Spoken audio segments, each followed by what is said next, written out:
Welcome to the accompanying video to thoughts on Lightfall and Season of Defiance.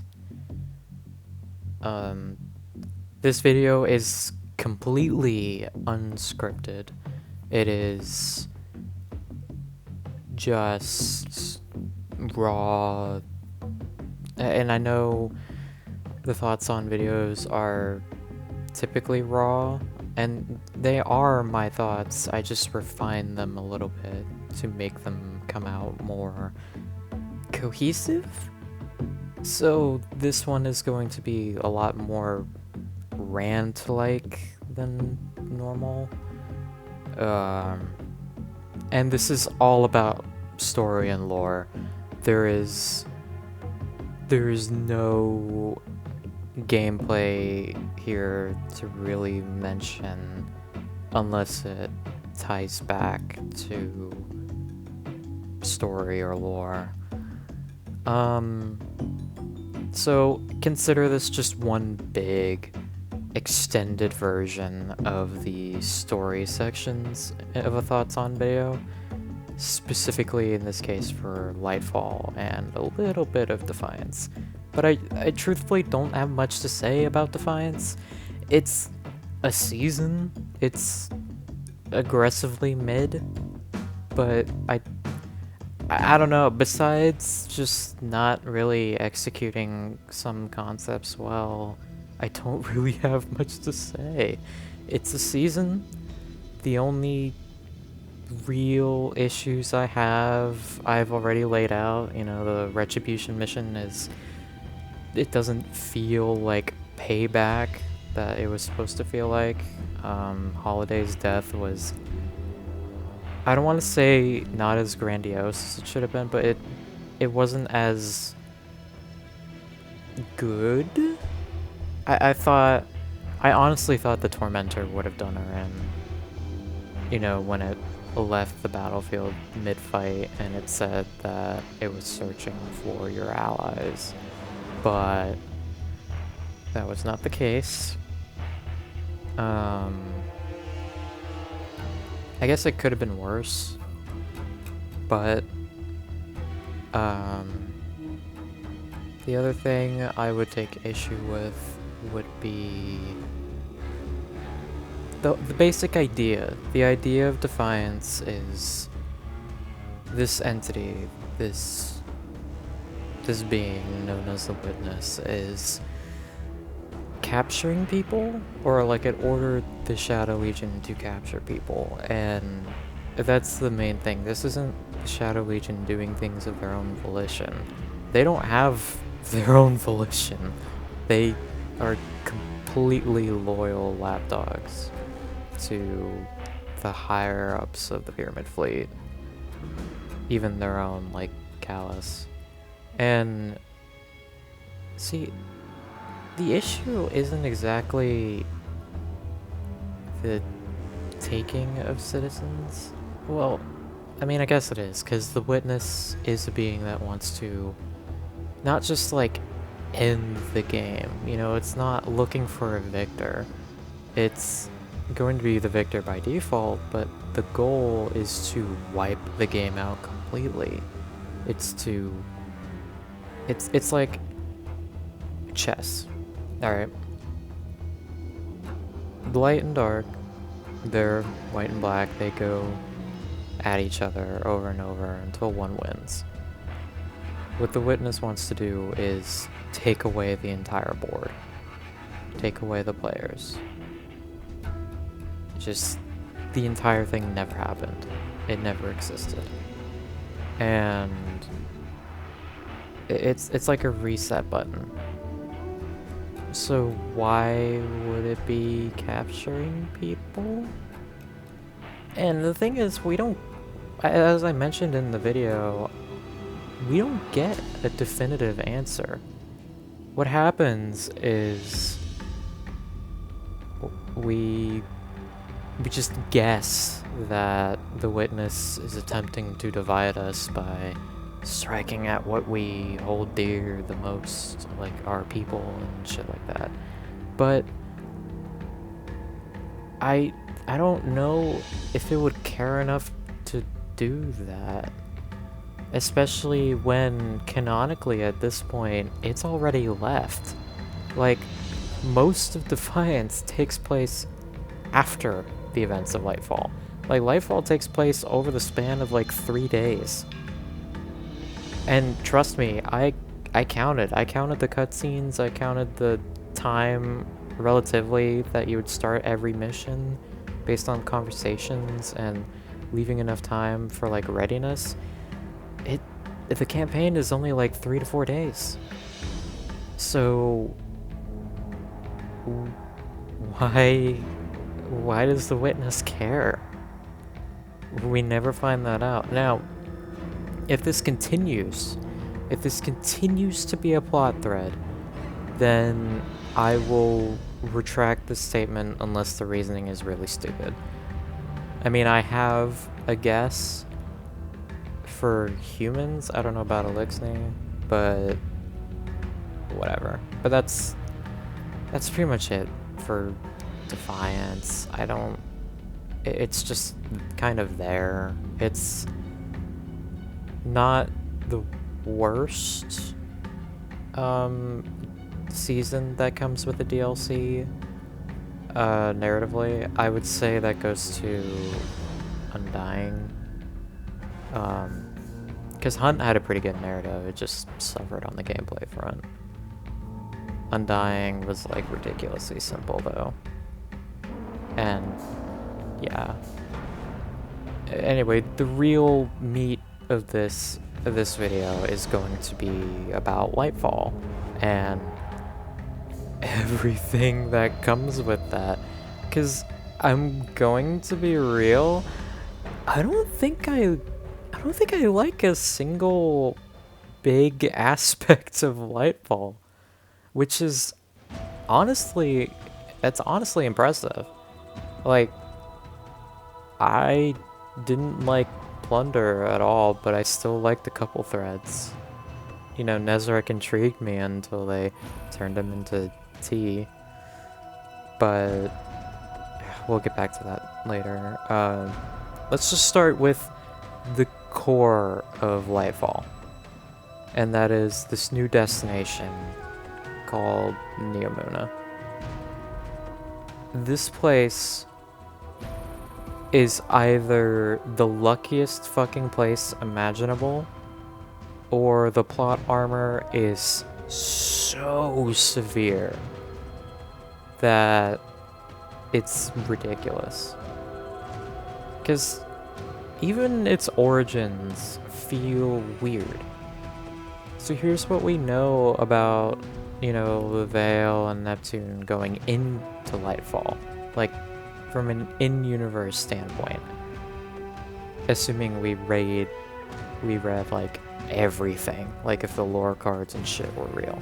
Like, if those were records we had on hand. So, we know Savathun did a thing involving Neptune. And she betrayed the witness doing this. Then Rasputin has data on something called Nepheli Stronghold, but that was deleted from his systems. And despite this, when he gets that data back at the end of Seraph, he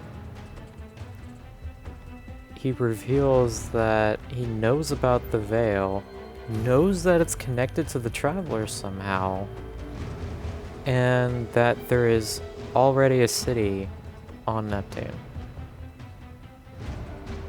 So here's where we enter Lightfall and things get weird, because the way Neomuna justifies its existence and how it was hidden is kind of ridiculous. So, first off, according to Lightfall lore, the origins of Neomuna was that the Exodus Indigo, carrying the Ishtar Collective Scientists, during the collapse, went to Neptune. And if you remember Spire of the Watcher, Soteria, the AI that is there, she split herself up and boarded a bunch of colony ships. And one of them crashed onto Neptune. So these are 2 different colony ships, and only one of them actually landed, and that was during the collapse, aka when everything was going to shit. So Soteria, despite being able to be tracked, somehow was?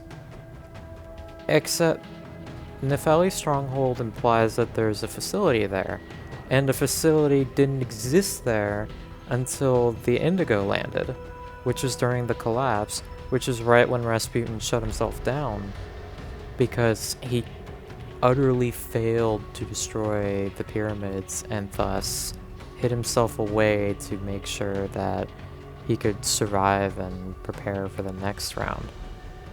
So when the fuck did he ever have the time to establish Nefeli's stronghold as a thing? When, like, how quickly was anything on Neptune built around Soteria or around the Veil? How did Rasputin even know the Veil by name or how it was there? Because it is a paracausal object. And then moving on from that, there's just how it justifies staying hidden. Because by the end of the campaign, you are using orbital satellites to rain hell down on the Shadow Legion. So if Neptune has functioning orbital satellites that are pointing at a specific direction, how did the Hidden miss this? According to Ikora, the Hidden went everywhere and found nothing. So you're telling me that they didn't find the dozens of orbital satellites. Or, let's just go to the city itself. It's not using any cloaking tech. There's nothing hiding Neomuna with the exception of Neptune's natural cloud layers. And I get it, Neptune is a very big planet. But you're telling me that this city somehow remained hidden from the Hidden? People who know a lot of bullshit that goes on? And then Neomuna even explains that it's somewhat cut off from the outside world. And that, you know, with the help of a few people, they were able to sort of look out. How do they know as much as they do? How does anyone other than the witness know about the Traveler's Pale Heart? How do we not know, but they know? Nobody should know about the Traveler's Pale Heart except the witness, because everything we have is more inference than nothing, or than anything. And like, let's take Rohan's line in the first Neomuna cutscene, where Osiris is like, we gotta get to the Veil, you know, you don't know what's at stake here. And Rohan is like, I know what's at stake here far more than you. And I mean, in terms of Neptune, I guess, like, if the Veil gets destroyed or, you know, taken, the entirety of the city falls apart. But does he know that the witness wants to wipe out all of existence? Like, I mean, I guess it can be inferred that the Pyramid Fleet wants to destroy everything. But how do you know more than Osiris? You know, people who are actively in the light and dark conflict. How do you know more than him about what's at stake when the dude has spent his entire life studying the Hive, the Vex, and to a pretty large degree, light and dark as a whole? I mean, I don't get it.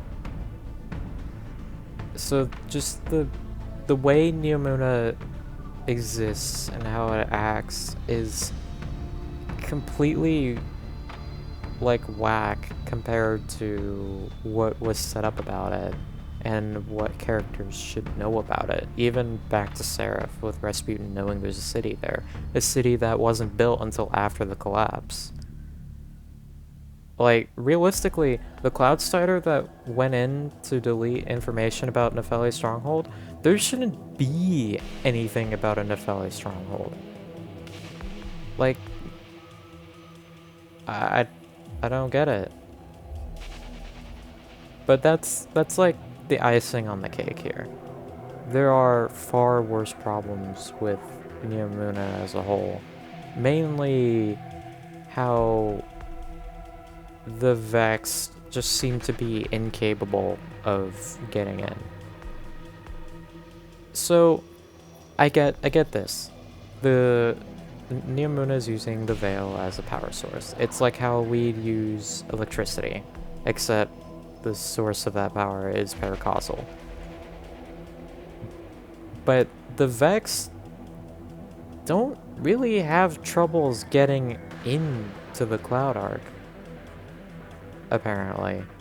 Like, one of the lore tabs describes how a Cloud Strider found out the Vex were using the Cloud Arc and the power, or its connection to the Veil, to kind of work on their own shit. So getting into the Cloud Arc isn't an issue.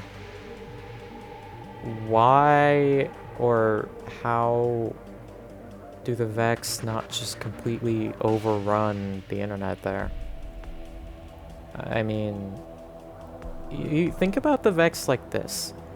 The Vex are just below the Ecumene from the Books of Sorrow.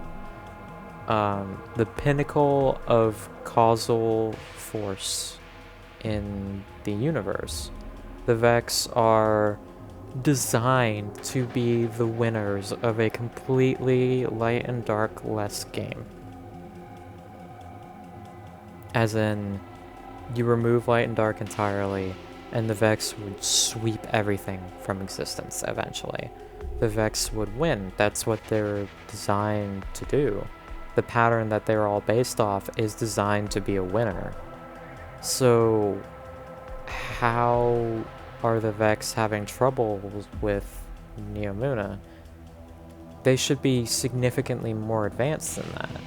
And you might be saying, well, the Ishtar Collective during the Golden Age captured a Vex unit. Well, here's the other thing we have to consider.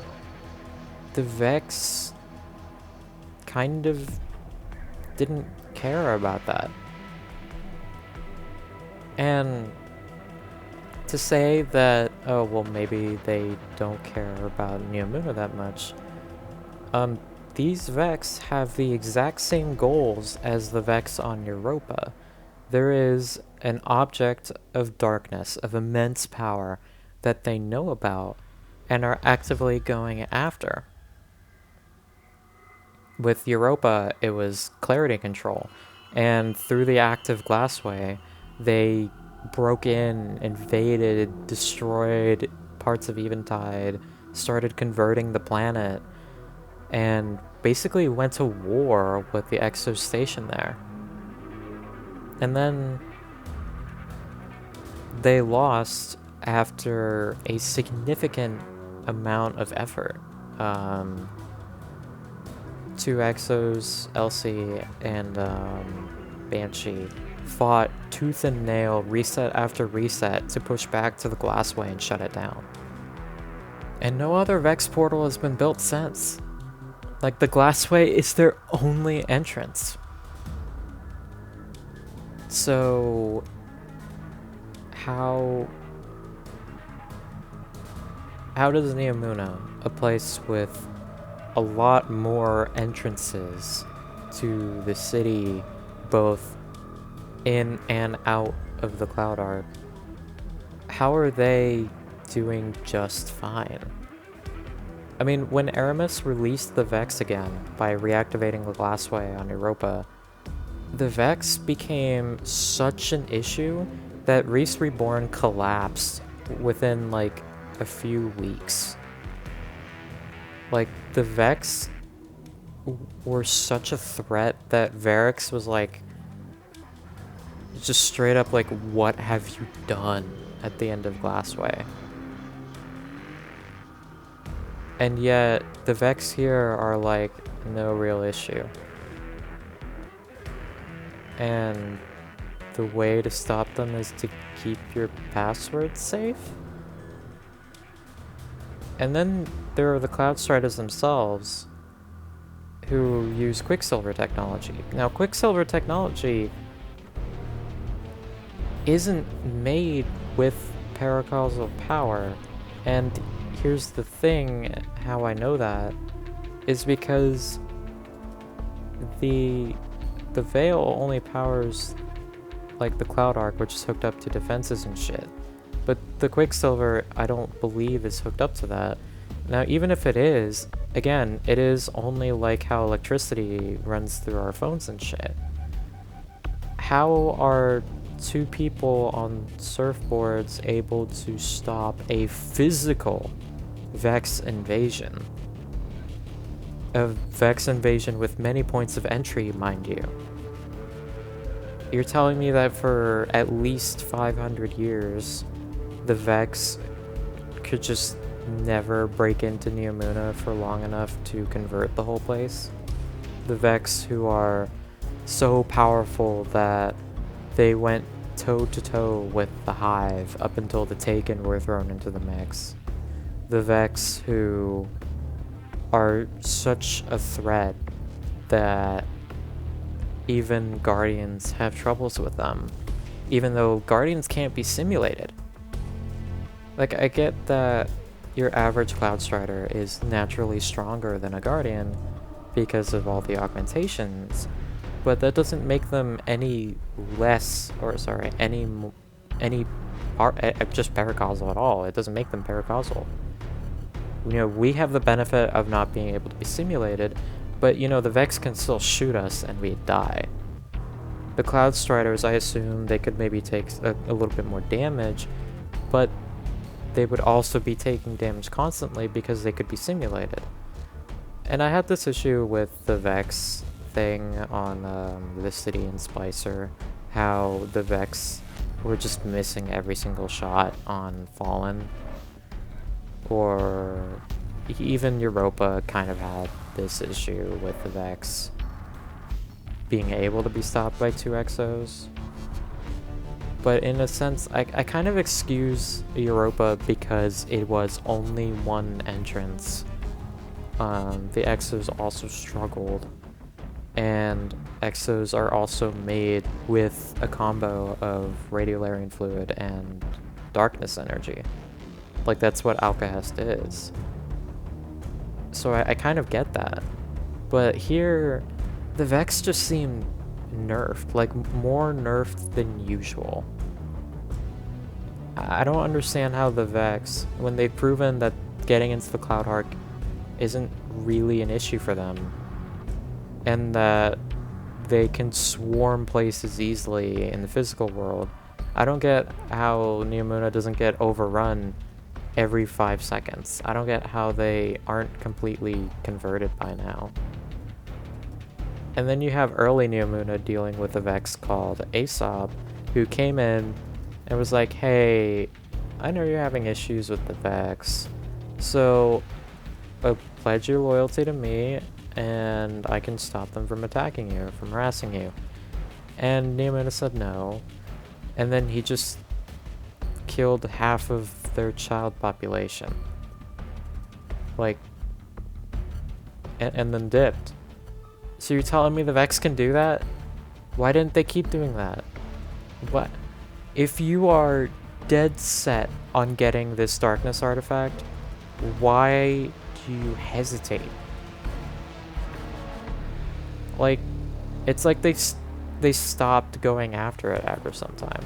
Or actually, it's like a Virgo prohibition thing all over again, where they're just misassigned.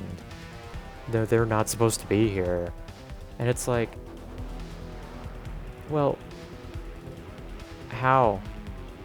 How else would the Vex be this bad at conquering this city? This makes no sense when the Vex are akin to the Ecumene, who kicked the Hive's ass so hard that they had to cheat.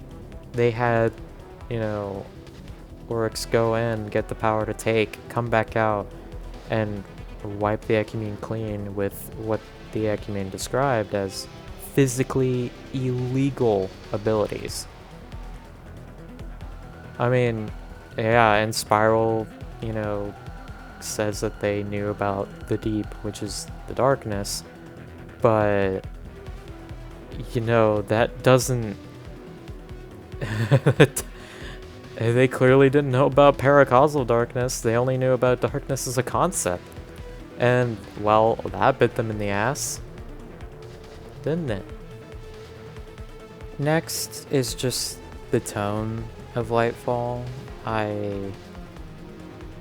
It feels like Destiny 2 Year 1 all over again. When they basically went, oh, you liked Cade in the Taken King? Well, now every character is Cade, and Cade is now worse. And, I mean, I think Warmind might actually be the worst offender of it, but Vanilla definitely had more of it.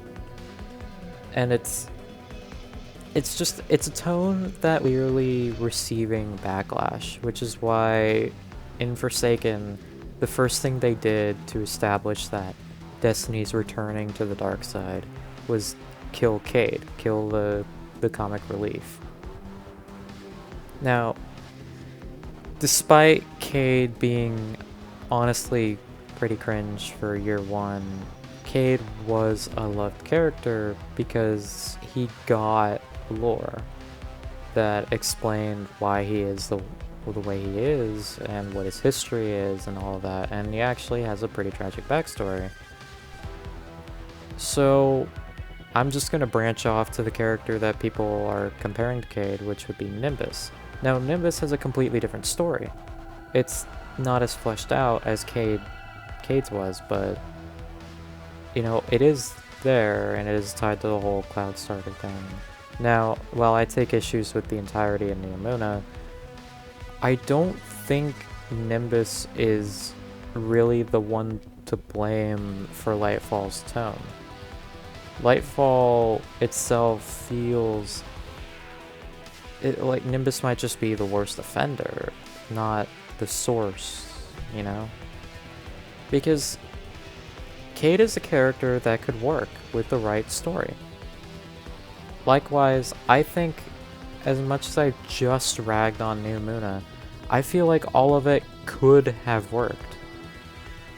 It's just the tone was so dead set on being more, campy and lighthearted, which I guess would be fine for like a Year 2 DLC, but the penultimate expansion of the saga? Like, this DLC is called Lightfall. Even if, this DLC is only half of what it was supposed to be, why in the ever-loving fuck would you say, hey, let's make this like an 80s action movie? And not even really work on that as well. The only part where I felt that was the goddamn training montage, which I don't even think really hit that mark either.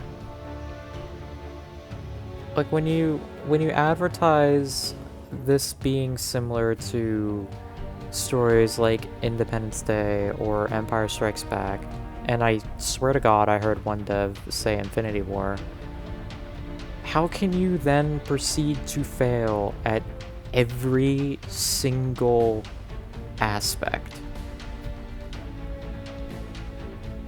Like, it felt like there were no stakes, because the stakes were never explained. I mean, I know what the witness's goal is, or at least I think I know based on context clues, but, you know, all it comes down to in the campaign is we gotta stop Callus from reaching the Veil, or everything ends. And then nothing ended, because the witness just left. It just left with all the pyramids. Like, Kaido at the end, it's like, we just lost. How? How did we lose?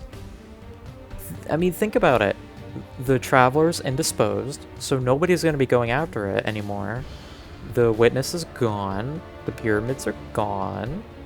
How is this a loss? From face value, how is this a loss? The light is still here. We can still use it. We can still use the darkness. What, our forces are slightly more spread thin between 3 different cities? Because remember, we're still trying to deal with the Dreaming City thing. I mean, I don't know. I think this is an absolute win. I mean, Callus is dead. That's a plus. Callus should have died in Haunted. I stick by it for that claim. I think he should have died in Haunted. I think Catharsis was the perfect place to end his story, because honestly, I'm just really sick of Bungie continuing to go like, hey, here's the witness, here are the pyramids, here's the darkness. These are the main enemies of the saga, and then proceed to do nothing with them. Congratulations, you added tormentors, but they have no lore, and also, it's mostly just Cabal. The Shadow Legion, they're all just Cabal. Hell, Tormentors, which are a pyramid enemy, have the Shadow Legion logo. I don't get it. You introduce these ships and you do nothing with them for 3 years, except introduce their leader, and then they do nothing. Look, if the final shape has a single thing that isn't, you know, the red-suited bastards like Tormentors, or the Taken, or fuck it, your Witness's original race, it's gonna automatically be disappointing. There should be no Fallen, no Hive, no Scorn, no... well, the Vex won't be allied with them, but... you know, I can accept Vex in the final shape. They kind of deserve to be there. Either way, none of these pawns anymore. Alright? I'm done having these guys be pushed off to the side for this long. Let the Witness have its own forces. Please. I don't care if they're all red-suited guys anymore. Just do something with them. Show us that the darkness is to be feared, instead of, oh, Cabal again. It's just kind of ridiculous, really. I really hope Deep, based on the teaser trailer, Deep is looking pretty interesting, but I really hope that Destiny turns back to darkness, which sounds edgy as fuck, but there's a reason why the Taken King and Forsaken and fuck, even Witch Queen are revered as much as they are. Destiny is best when it's dark, because that's when you can properly explore and show the threats and everything revolved around them, instead of whatever the hell Lightfall is. Speaking of, I think I'm actually, am I there yet? Am I at the big part of controversy here? at least within the community. The Veil. The Veil. It's about the Veil. Actually, briefly, let me touch on the radial mast. What the fuck is a radial mast? It's a light artifact. Okay, cool. What does it do? We don't know. Lovely. So, here's the fun thing. We know nothing about the radial mast other than that's a light artifact, yet apparently we also know that it can't be destroyed with conventional weapons. Okay. And yet, this goes back to the whole Neomuna being way more powerful than they should be against these threats. Rohan detonating himself, which is a conventional attack, by the way, somehow doesn't just destroy the radial mast, it just vaporizes it. It's gone. Like, there's no shrapnel, there's nothing. Rohan's core survives, but the radial mast, gone. And that's not the only time Rohan has, like, stupidly OP, like, abilities. He shoots a Cabal explosive barrel, and it vaporizes a Tormentor. It doesn't just kill the Tormentor, which is an issue unto itself, considering how difficult it is to damage those red suits. It vaporizes the Tormentor. I don't even... It's ridiculous. It's ridiculous. I don't understand. But moving on to the Veil. Now, we're about to know what the Veil is, but from what we can gather, it's an artifact of darkness, and yet it still has a connection to the Traveler? It's clearly a source of primordial darkness, considering that the Witness used it to link to the Traveler to create the portal thing. But yeah, I don't... I guess we'll find out. That's... The Veil itself isn't really what I'm going to talk about here, because everybody and their grandma has already explained their dissatisfaction with how it was handled. My thing comes to what it relates to, which is the Black Heart. Now, the Black Heart is the technical main antagonist of Destiny 1 Vanilla. It is a darkness relic placed in the Black Heart, or the Black Garden, and it's guarded by the Vex of the Soul Divisive, and its goal was to keep the Traveler from healing. And it's still talked about to this day, because Uldren Sov, he went in and saw the heart, except he can't remember it correctly because hallucinations. He speculated that it was a tripwire of sorts to mark some kind of milestone in the Traveler's recovery. And I honestly think that might be true, considering that if the Black Heart wasn't destroyed in that time, it would have grown to full power, and it would have started corrupting anybody who even stood next to it. Like Uldren's lucky, all he got was a big mood shift, which ultimately led to his manipulation and subsequent death. But anyway,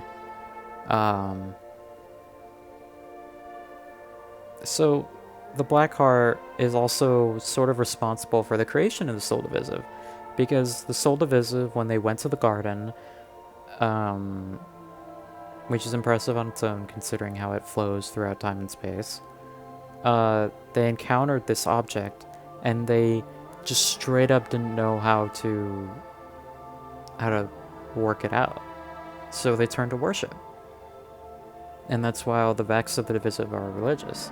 That's why they worship the darkness. But then here comes Lightfall. Lightfall, who goes, oh, the Black Heart was actually a copy of the Veil, created by the Vex. So, let me just explain why that's not possible. See, the Vex aren't really that capable of critical thinking in terms of like things outside of shit they can simulate. And yet you're telling me that they were able to build a paracausal object?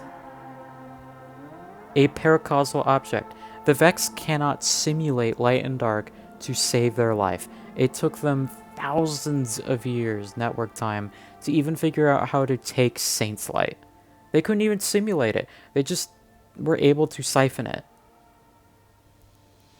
They didn't even figure out how to deal with it after. It was just stored in confluxes and shit. And yet you're telling me that they can build a paracausal object? A paracausal object of such power, by the way, that it directly affected the Traveler? And that's not even it. Like, I remember when I said the Soul Divisive were basically created as a result of the heart? So the conceptual mind is soul divisive. This whole thing is a paradox. The conceptual mind, which is soul divisive and can't simulate paracausality, creates a paracausal object, which then in turn indirectly makes the soul divisive because the Vex can't calculate this and turn to worship. Do you see the issue here? Oh, and that's not even like, let's look at the Vex perspective. In the lore book and Spiral in the tab Bronze Gardeners, I believe, it's a Vex string of text, and they mention that Anomaly 0, which is the Black Heart, is categorized as Witness Seed. It is a seed, which, by the way, they also call Clarity Control a seed, and I think that would also mean the Veil would be a seed too. Just based on the relation to the Black Heart. And yet it's Witness. And they say a seed was planted here in reference to the heart. So that's implying that the Black Heart was planted by something else. And so did the Witness place it to harm the Traveler and eventually potentially create a dark future? Or did the Vex paradoxically make their own god, which in turn made them? Keep in mind that the Vex can only really do that kind of paradoxical shit in the Vault of Glass. You know, Atheon makes the vault makes Atheon. That shit's only possible there. The Black Garden it doesn't allow them to do that. What the hell? So that was mind-numbing. But then, I guess now we're on the last category I want to touch on, which is Nezarec. So I'm gonna give a little more context to my whole opinion on Nezarec, because I did not believe Nezarec was a character for a long time, because the only thing we had about him was Nezarec's Sin, which is from a religious text pre-Golden Age. Pre-Golden Age. That means this sort of religion should have died with the Golden Age, and definitely with the collapse. Now, the fourth Tomb of Nezarec mention in Forsaken lore and Drifter lore tells me that, okay, it survived to maybe at least the Golden Age. So I started thinking, on the chance that Nezarec was a real being, what would he be like? Who is he? And I don't remember what I specifically tied him to. I think I tied him to the darkness, but not like strictly to it. And it's because of the sin. Nezarec's sin, as described in the lore, is that he won't cower when darkness falls, and will stand vigilant as new light blinks its first upon a new eternity, a new universe, a new world. So Nezarec wants dark and light. He's an asshole. Don't get me wrong. He is the final god of pain. He is a fiend. Arch and vile in many ways, known and unknown. But he's not a total dickhead. So then Haunted comes around. Haunted, which finally went, okay, we'll take Nezarec, a name that was created for pure speculation only, and we're actually going to do shit with him. And so they made him a former disciple of the Witness, who was mysteriously killed during the collapse. But let's just Haunted first. Okay, Nezarec is now a character. I'm going to start taking in what was written about him before, which wasn't a lot, but it paints a picture. You see, pyramid architecture is already very human-like, so having Nezarec be human or related to humanity, or even just visiting humanity at some point, you know, that seems to be logical. And then Plunder comes in saying Nezarec was the figurehead of the first collapse, and that he was killed in the collapse and the pyramid crashed on the moon. That's okay, things are getting interesting. Why did he die? Because by the time the Witness, or by the time we get to the lunar pyramid, the Witness has control of it. And Nezarec is like, long dead. Now, it was a little weird that the Fallen managed to get into the lunar pyramid in the first place. Anyway, they cut up Nezarec and, you know, use pieces of him to basically just make themselves, just kind of mark themselves, I guess. But it did change them over time, and that's when Ido references something called the Curse of Nezarec, which never gets brought up again, by the way. Oh, and it doesn't matter because Mithrax distilled it or some shit, even though he doesn't know how light and dark works. And yet, the relics whisper to him, I guess. And I'm sorry, Plunder's ending is just so stupid for this reason alone. And Nezarec's body, his whole body actually, like the darkness within the body, gets turned into tea, which Osiris drinks and wakes up from. Okay. Okay. Alright. Whatever. So that's a pretty big negative on the Nezarec train. And then, I admit, I read the leaks. I knew Nezarec was going to be a raid boss. I had hoped that there would be significant reason for this to be the case. Unfortunately, I was wrong. See, if the lore in Year 5 was cool, but ended in a disappointing way, Lightfall's lore was straight up disappointing. Okay, so Nezarec was killed by Savathun. Okay. And he was worshipped by Scions at some point, and he has a connection to nightmares. Does this sound familiar? Okay, if you've read the lore, does this sound familiar? No? Oh, that's right, because you would only find this out from fan theories that were written based on literally nothing. See, this is where I come from passive-aggressive to full-on aggressive. I'm sorry, but Nezarec's sin is not based off a Scion helmet. And keep in mind, only Scions in D2 have horns. And not even all of them have horns. D1 Scions didn't have horns. You realize, like, oh, some Warlock helmets have some pretty cool horns too. Are they related to Nezarec? No, they're not. Nezarec has horns. Cool. So does the Devil. So do Scions. So does Darth fucking Maul.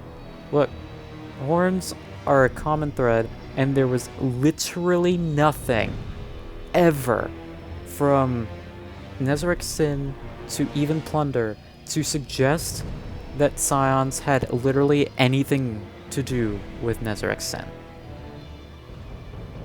In fact, this point doesn't really even matter, because even though Nezarec has some basic bitch psionic abilities in the raid, I mean, his helmet, his head is unique. And yes, it's based off the basic design of Nezarec Sin, but when you look at his original body, or the statue of him in the beginning of the raid, that looks more like Nezarec Sin. Like, obviously he's been changed a little since his first outing, I guess, as a disciple. And Scions don't have anything to do with that. His helmet just looked like that. Or his head just looked like that. One or the other. So, this doesn't matter. Why was this included? and then add to it the nightmare thing. So, I don't even know where this started, to be real. Now, if it was after Haunted, I get it. But at some point, people started believing that Nezarec had to do with nightmares. And not like, you know, your typical I mean, like Destiny nightmares. Like the darkness manifested traumatic memories and shit. So Haunted directly confirmed that that is not the case, by the way. Nightmares are pyramid security measures. In fact, if you read the collector's edition for Lightfall, Elsie Bray encounters a nightmare of Anna in the European pyramid. There are nightmares in other pyramids. It's not a Nezarec thing. So that's wrong. But let's go further. Let's go to Lightfall. The nightmares that the community speculated on don't even have to do with Lightfall's interpretation of that. Because Lightfall's interpretation of Nezarec has to do with nightmares was based on dreams and shit. There are no Shadowkeep style nightmares to be found. It is just regular nightmares.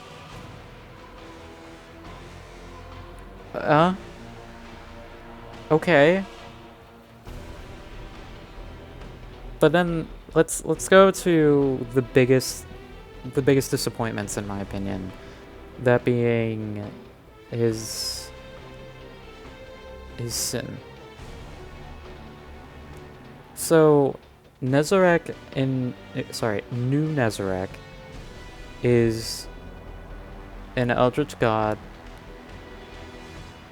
who just kind of exists in people's heads at a random time. Also, he has a group of cultists called the Acolytes of Nezarec with him, or who worship him, I guess. And there's nothing else. He's a loyal lapdog to the Witness. That's it. But then, you look back at... You cut out Lightfall's lore entirely, and what does Nezarec appear like? A former disciple of the Witness, who wants both light and dark to exist in a new world. Or at least light to exist in a new world. Keep in mind, the Witness's goal is to wipe out everything. And... he's an asshole. He is the final god of pain. But obviously the use of capital L light of hated Nezarec implies that Nezarec is willing to do something for a greater cosmic good should things come down to it. He's, I wouldn't say more nuanced, but more interesting. There is zero perspective differences for New Nezarec here. As I said, completely loyal, unquestioning, just some edgy guy. That's it. He's just some edgelord. And not even in the Rolk way. That's the thing. Rolk was made just to die. But Rolk also had a whole lore book about his history, and lore tab upon lore tab dedicated to exploring his mind and his actions. And his dialogue in the raid reflects this as well. Nezarek only has the dialogue. There is no lore on how he comes to be. The only connection to humanity he has is, I guess, one day he appeared in one of their nightmares or some shit. And that's it.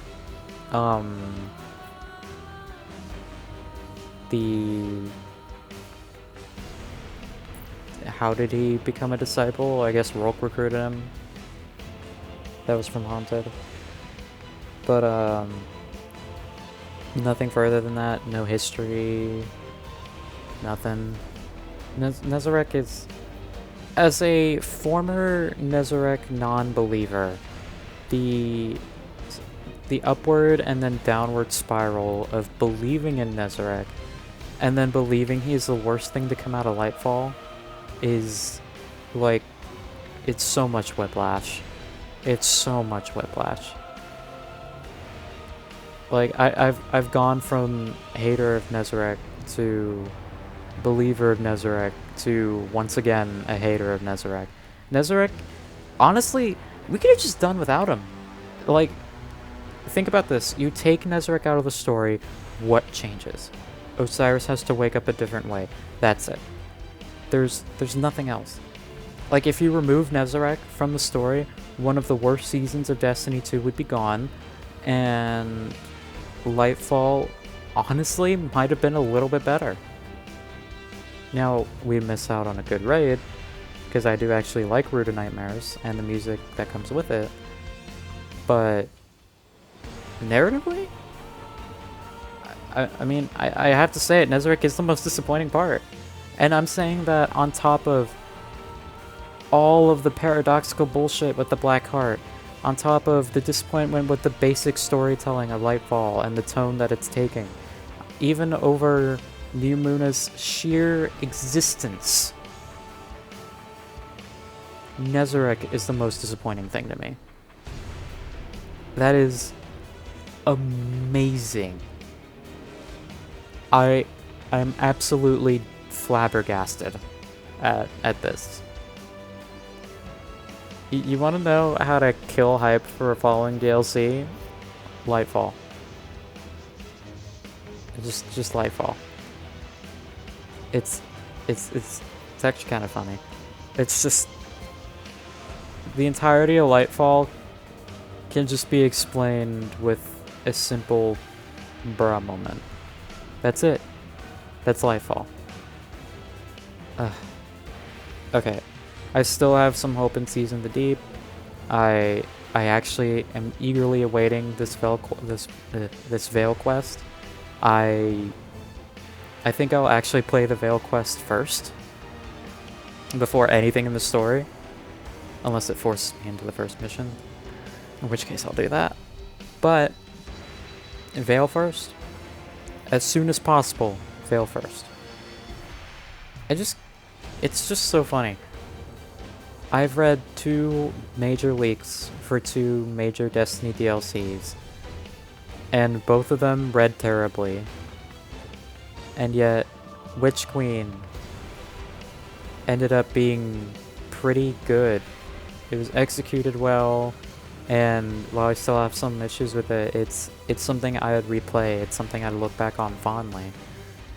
And yet, Lightfall, which also read terribly in leaks, ended up being honestly worse than how it was written. That's astonishing. It's really astonishing. Anyway, that's my rant on Lightfall and a little bit of Defiance. I hope you can see why I decided to make this video instead of including all of it in the thoughts on video. It's just anyway, with hope, I don't know, thoughts on Season Deep will be better, like more on Seraph's terms. I guess we'll find out. That's it. See ya.